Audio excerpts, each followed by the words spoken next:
Hey Larry, thanks for sitting down with us today. Hey, happy to be here. Thank you, Jeff. Yeah, no, our pleasure. So, wanted to talk a little bit about, I think what's going on through a lot of sales leaders' minds is how are we going to cope with and manage through these really difficult times.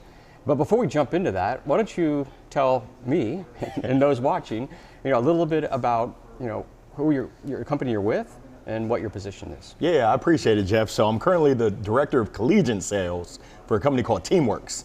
We sell software. It's a communication platform for elite athletic teams. And I focus on the colleges and the universities who are all going through some challenges, as we all are right now. Yeah, absolutely. As a sales leader myself, we were in a process of trying to become virtual in managing through the process, if you will. How do we get in front of people with a product and a service that you would otherwise have to touch and feel? So I know everyone's having to adapt, and I know the tactics that we're deploying are also having to change as we manage our teams and keep people enthused and excited about selling what we have to sell. So true. This is unprecedented. I've never faced anything like this, and I've yet to find the playbook for finding how do you handle a pandemic. But I can tell you that it's been an absolute joy, just the sales community coming together, supporting each other, and really helping everyone to work through how do you manage through COVID-19. Great. Well, let's get right to some of the topics we wanted to cover today. How about that? Perfect. So what effects, both positive and negative, have you seen with your sales team? Ooh, it's been tough. Change is tough for anybody. And I'm lucky. I work with a lot of former athletes and folks who have worked in athletics, so they're always flexible. But I can tell you this has been taxing. On the positive side, it's been good. We've really been able to come together as a team. We're communicating more often. We're really strategizing. We're being adaptable, flexible to figure it the freak out. FITFO, figure it the freak out. How do we manage it through this? But I can tell you on the not so positive side, it is a challenge, both mentally, the social distancing, but more the physical distancing. Right. You no longer have the water cooler. You don't have the interaction with your colleagues. And if you rewind 10 weeks, we were getting ready for March Madness. And in our business, that's huge. That's our clients. That's their time to shine. And just an absolute disappointment. But the sales team has been resilient. It's been absolutely phenomenal to see, and it's inspired me to continue leading a team that they're just determined that we're going to make it through this by hook or by crook. Yeah, I mean, the phrase that's played out on social media and all over TV, everywhere, right, is we're in it together. And I got to imagine, especially for former athletes, who know the value of team, I got to believe the team starts to rally around each other and just agree that the only way we're making it through this is together. Yeah, it's Together Everyone Achieves More is an acronym you can use for team, and we've really seen it day in and day out. I can tell you that I'm starting to get zoomed out, but it's also great to be able to see the smiling faces and the familiar faces and really hanging in there with each other. So we're going to make it through. Great to hear. You mentioned Zoom, and it's one of the things I wanted to touch on as you were talking about, the way you're adapting and losing the face-to-face time. What technology have you been using to bring that team together? And if it's just Zoom, it's just Zoom. I'm wondering, how are sales leaders who are used to doing that morning pump session, that walk-by conversation, that I just finished a call and it went awesome. How are you doing that collaboration? What technology are you using? Yeah, we've been lucky. Zoom has been the primary method, but we also use Slack, and that's how we communicate kind of just quick form without having to hop on a video and figuring out, can you hear me now? And can you see me okay? Is my hair okay? But really, Zoom, we use Google Hangouts as well as Slack have been our go-tos, and the technology, it's amazing how the technology has helped us to get even closer. Even though we're not together physically, I would say that our team has grown together more as a result of this. Right. Quick point in there that I wanted to come back to is you what Zoom personality is Larry most like? I don't know if you've seen some of the memes that have been floating around, but Oh, I haven't. I'll be honest with you. I haven't changed. Okay. Crazy Larry is crazy in person, and is as crazy on Zoom, if not crazier, because I've got props around my room, and I certainly like to keep people on their toes. Every now and then, I'll play some tunes to get us started, and I'll keep my video off so people are looking around like, I hear the music, but where is this coming from? And with Zoom, it kind of highlights the box so they know it's coming from Crazy Larry. I wouldn't expect anything less from you. Some things never change. Absolutely. So how have you and the team been dealing with and making the most of the time working from home to home? I mean, working from home and adjusting to this new normal. Yeah, I mean, it's been great because I heard from a sales leader, they said there's 3 things you can be doing. You can be open in business, you can be closing business, or you can be learning and growing. So for us, I'll keep it real with you. Opening business has slowed down tremendously. Closing business has slowed down tremendously. We're still getting some deals and we're really focused on our current clients. How do we add value to them? But it's definitely slowed. In terms of growing our skills, growing our knowledge around the industry, that's where we've really gone deep. And now if you look at the world of athletics, name, image, likeness, will there be college football in the fall? We've been able to, I think the definition of empathy is stepping into the shoes of someone else. We've really been able to step into the shoes of our prospect, understand the challenges, understand the pains, and really help to serve as a trusted business advisor to help them plan for what that next chapter looks like. Because whether you like it or not, there is light at the end of the tunnel, and we're going to get over this hump. We've got to all figure out, what do we do on that other side? And it's been great to see what our team has done from both a knowledge perspective, holding the hand and guiding and helping both our current clients as well as future clients. And on the empathy side, you know, as this crisis first started hitting, some of the articles or some of the advice that I was reading through was, you know, now's a really not the best time to be out there trying to go for the close. You really got to be focused on just listening and approaching all those prospects with kid gloves, right? Is that it is not, it's not the moment to ask for the sale. Well, I'm gonna push back on that, because my philosophy is that as a sales professional, we should always be listening.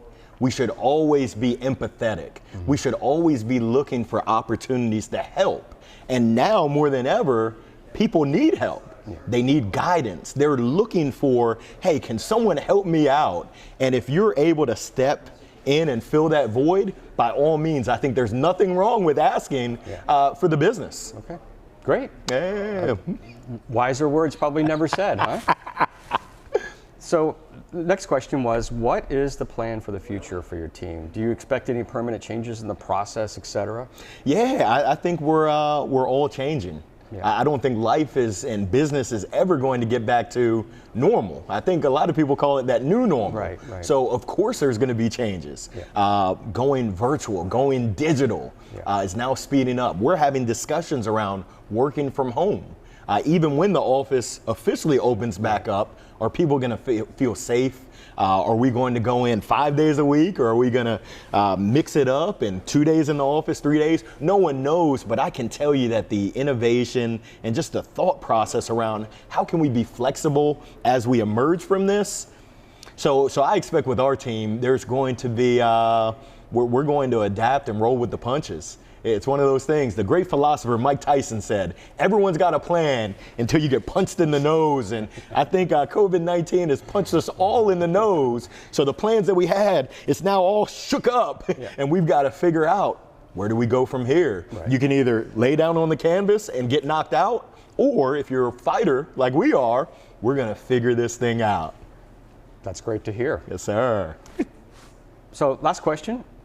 Any top keys to success in weathering this turbulent season? Oh, for sure. It's the same keys to success of life in general. But I'll tell you, when things are going great, it's easy to kind of get comfortable. It's easy to stray away from the basics. And what I think some of the basics are really keeping your prospects, keeping your clients' needs at the top. You can't be a me monster. It's not about you. Right. It's not about me. It's about our prospects, Jeff. Yeah. So essentially, I think that keeping them at the forefront and the center of everything that you do, listening. There's a reason why we were blessed with 2 ears and 1 mouth. We should be listening more than we're talking. And then just hard work always, but hard work with a purpose, with that intentionality and having a process. And for us, being able to adapt your process from what you did before. Because I can tell you what worked before will probably not work tomorrow, but being flexible and really trying your best to figure out what's going to work at what time. Those are some of the keys. And there's a ton of keys that are out there. We're still trying to figure this thing out. Right, and one of the things I was telling my team, my former team, so you know, I started something new, as you know. So my former team, one of the things that we were super honest about at the leadership level is that if anybody's telling you they know what the next move is, they're probably lying, right? Yes. Is that this, as you said, right at the top of the discussion, these are unprecedented times. Nobody knows what this playbook is going to look like, and we're all just kind of figure it out as we go. I want to touch on something there as I transitioned from sales and marketing leader for an existing company to starting something new. We certainly think that virtual digital thing you were talking about is huge, right? Yes. If you've lost that, at least temporarily, and we don't even know how long the temporarily is going to be, but if you've lost that ability to go be face to face with those customers, what tools can we develop together, or what technology can we use to create an atmosphere or an environment where virtually it brings us at least one step closer to that almost being there. And we do it every day through Zoom meetings to a certain extent, but I think at some point, sales organizations, marketing organizations, even training organizations who are trying to do corporate training, they're going to have to figure out ways to bring that, let's say, sales meeting experience or demo experience closer to that, dare I say the word, virtual reality. I don't mean putting VR glasses on, right? But I mean just stepping up the game a little bit, and let's not just sit behind a webcam and click on some things on our screen, but let's make this a little more interactive and feel like it's something that the customer or the prospect would have recognized as a valid, tangible object they can hold in their hand, or a process or a service that they feel very connected with through the power of video, like we're doing right now. Yes, I love what you're doing. Thanks. Video makes a huge impact when people can see, and they can really, that connection just gets a lot closer. You take it from just a voice over the phone to now a visual where people can really feel like they're getting that connection and establishing that relationship. And we all know that relationships are the key. I spoke to a gentleman this morning, and what he shared with me, and he shared it with me before, is the difference, Larry, between contacts and contracts is the letter R. Yeah. And that R stands for relationships, true, genuine relationships. And what he said is, hey, it's not what you know, and it's not even who you know. It's who knows you, and who trusts you, and who believes in you that really makes things happen. We've never had that discussion, but I built my entire sales career on relationship selling. That's right. And I almost don't want to put those two words so close together, relationship selling, because it sounds like I'm just selling my relationships. But early in my career, it became obvious to me, and I would like to believe that it was just from the inside, right? Yeah. Is that people just like to buy things from people they trust, right? Yeah. So never put the sale ahead of the relationship, right? Yep. Even when the pressure was coming down from up top, you got to close, go get that deal, finish it. Like the client's not ready yet, or the prospect's not ready yet. Yep. It'll just come in the right time. And at least for me, I've been fortunate enough to go back to some of those same relationships as I move from company to company, and be able to call that same customer, or they called me after they moved companies and said, hey, I'm somewhere new. I need what you had to offer before or at the last company. I need that again. And I know you're somebody I can trust. In fact, quick story, I even had one customer put on their resume or in their interview process, these are the things I'm going to do within the first 30 days of getting hired. And the product and service that I represented was part of that package. Wow. So of course, I wasn't the first person he called when he got the job, but I was up on that top 5 because he knew that just had to be part of what it was. And the cautionary tale, right? And this is something you were talking about there earlier on that relationship side is that they're not going to do that if they don't trust that you, granted, there's an organization behind you. Yep. We all know that, right? Yeah. But if they don't trust that you are going to live up to the expectations that they set, they're not picking up that phone. So true. Trust is so important. Absolutely. And people, you can't fool many people. People are pretty sharp, and they can tell whether you're truly concerned about their needs and their dreams and aspirations and challenges. So if you can be authentic and truly care about people, it's amazing the heights and the successes that you can have, especially in sales, but ultimately in life. In the words of the immortal Dwight Schrute, that's bullcrap and customers can smell it a mile away. I love it.